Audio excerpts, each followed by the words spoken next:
Hey guys, I've been doing a lot of commentary lately, critiquing creators, breaking down media, giving opinions, and at some point I realized I hadn't really talked about something that's deeply personal to me. So today I want to do that.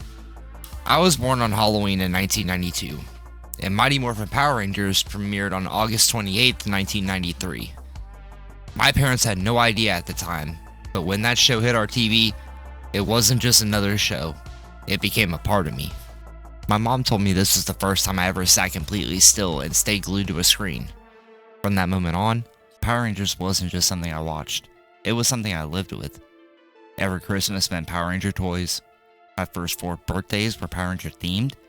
There were costumes, VHS tapes, figures, all of it. And now I'm in my 30s and I still care. Not because I'm stuck in the past, but because this show quietly taught me lessons I still use today. Lessons I try to pass on to my kids. So this isn't a takedown.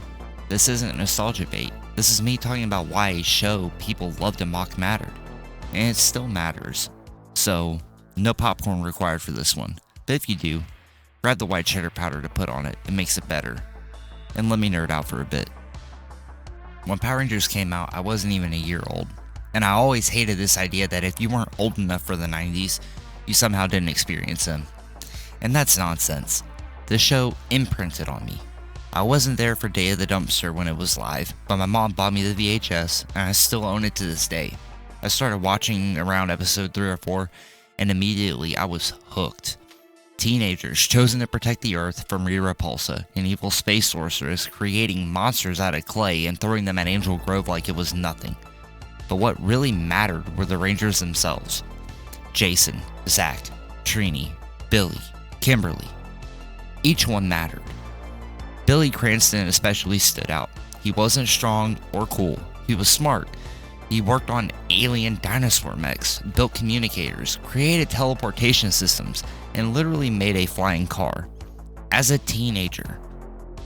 That mattered to me as a kid who didn't feel like the strongest or the coolest. Zach fused dancing with martial arts. Trini balanced intelligence and discipline. Kimberly was popular but kind, and could absolutely handle herself. Jason wasn't just a jock. He was patient, moral, and believed in people. Individually, they were normal kids. Together, they covered each other's weaknesses. That idea, teamwork over ego, stuck with me longer than I realized. Then everything changed. Tommy Oliver shows up. The karate tournament with Jason immediately tells you that something is different. They don't hate each other, they respect each other, and that matters. Rita saw it as well. What made Tommy special wasn't just that he became the Green Ranger, it's that before he had powers, he was already dangerous. Rita tests him with putties, and he destroys them with ease. Power didn't make Tommy strong, power amplified who he already was. Tommy infiltrating the command center, taking out Alpha, removing Zordon, and suddenly the Rangers were alone. No mentor, no guidance, just each other. And they lost. Badly. The Green Ranger arc wasn't just cool, it was terrifying. It showed kids that power without guidance becomes destructive, and that even heroes can be turned if they lose their moral compass. When Jason destroys the Sword of Darkness and frees Tommy, that wasn't just a fight win, it was redemption. It's all over, Tommy.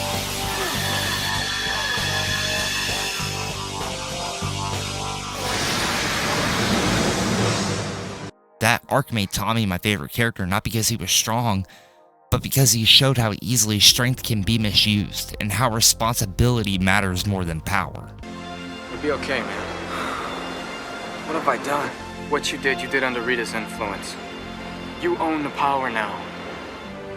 Fight by our side and we can defeat Rita. After everything that's happened? Tommy, we need you. It's where you belong. Will you join us, Tommy?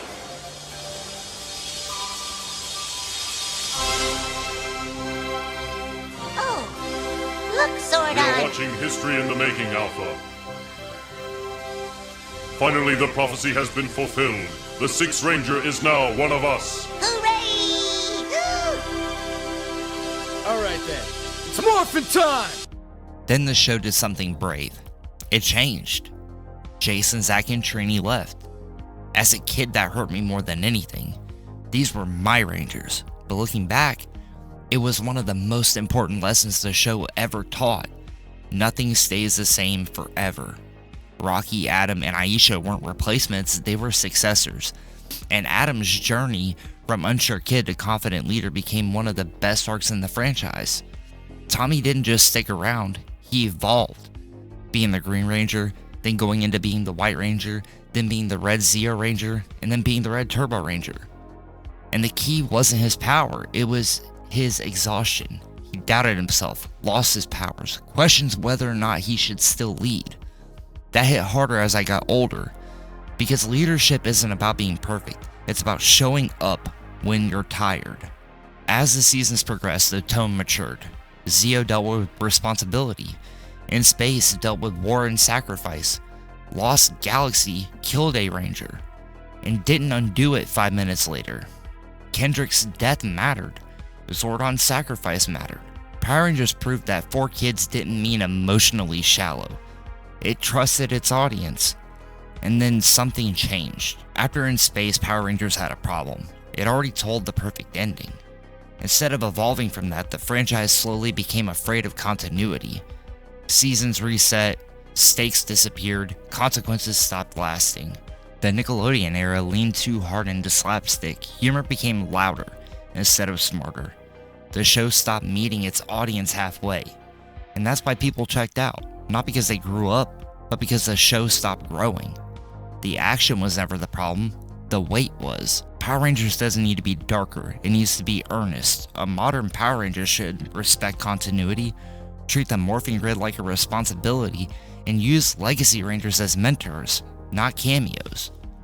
Let victories cost something. Representation shouldn't be forced, it should be human. Villains should challenge morals, not just fists. And most importantly, the show should trust kids to understand courage, loss, and responsibility, because they always have. I don't watch Power Rangers now just as a fan. I watch it as a parent. I named my son Tommy Oliver for a reason. My youngest son, who is about a year old, I named him Carter Grayson, after the Red Lightspeed Rescue Ranger. And my daughter, I named her Kyrie. Her name was going to be Kendricks, but we looked at her and deemed that didn't fit. So I picked my next favorite thing, which is Kingdom Hearts. So these stories mattered enough that I carried them into my real life. Power Rangers isn't perfect. It's cheesy, it wears its budget on its sleeve, but it's sincere. And sincerity lasts longer than irony. But that's all I have. If you watch this whole video, thank you, seriously. If you want more, you want deeper dives, you want character breakdowns, or a full pitch for a modern season, let me know. I have a bunch of other ideas that are based around Power Rangers that I'd like to get thrown out there, but I want to make sure that you guys are interested. So please, like the video, subscribe, leave a comment down below, and I'll see you in the next one.